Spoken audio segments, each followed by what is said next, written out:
Hey parents, do you have a girl who is struggling with math a little bit, but deep down you just know the girl is smart, and if she just apply herself a little more, she'll be able to handle this math thing?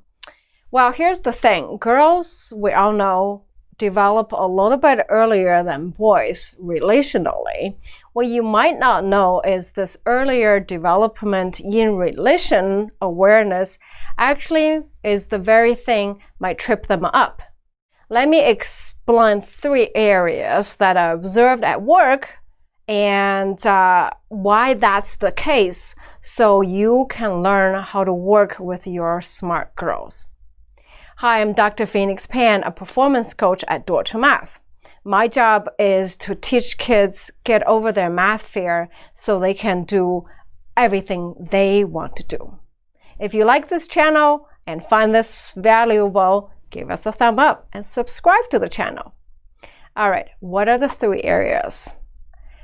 Area number 1 is memorization. As I said earlier, girls develop a little bit earlier than boys relationally. Now, this means that they are more aware of their surroundings and they're more conscientious when it comes to their homework. They're ready to follow more instructions. So when it comes to math, for example, 3rd grade multiplication table, girls typically have them memorized a lot quicker than boys because they're willing to put in the work. However, if this is the only technique your daughter or your girl is grabbing and getting used to, the technique of memorization, that will set them learning math backward quite a bit. Let me explain why that's the case.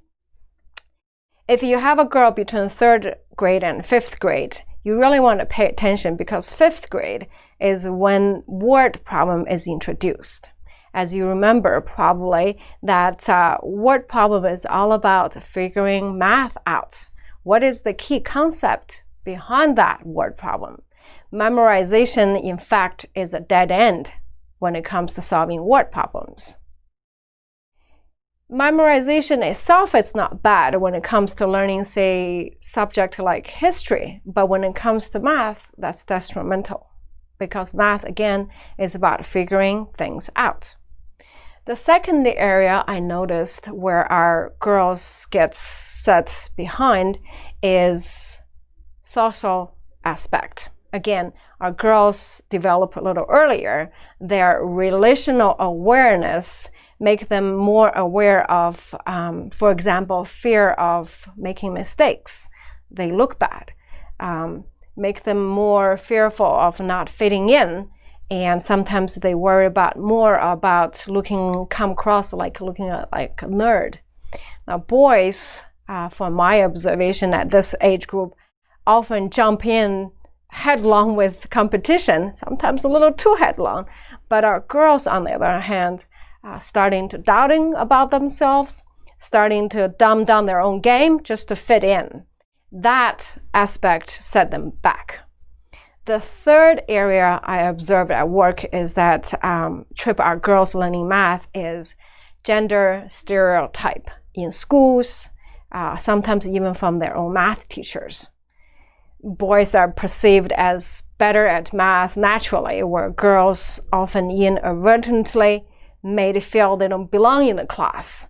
Now, if you have a teacher currently, if that's the situation, what you don't want to do is waste energy changing that teacher.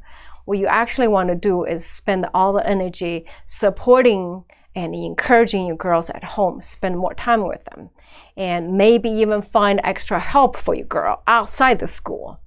And in some extreme cases, if you really need to, maybe talk to the principal and switch your girl outside that teacher who's not supportive. Because end of the day, you don't want your girl doubting her ability to do math. You want to protect that learning environment for her. So here's 3 key points on how to work with your smart girls. Key number 1, you really want to encourage and teach your girl to learn the key concepts of math early on, not just rely on memorization of math facts, stay away from memorization as early as you can. Teach your girl to learn the key concepts.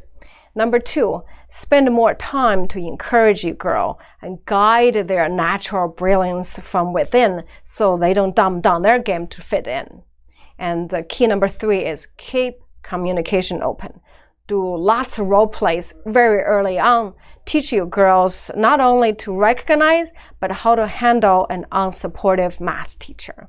So if you do all those 3 things, you'll have a happier, more confident math girl, and who knows she's smart, who knows she's supported, and who knows that world is wide open to do whatever she wants to do.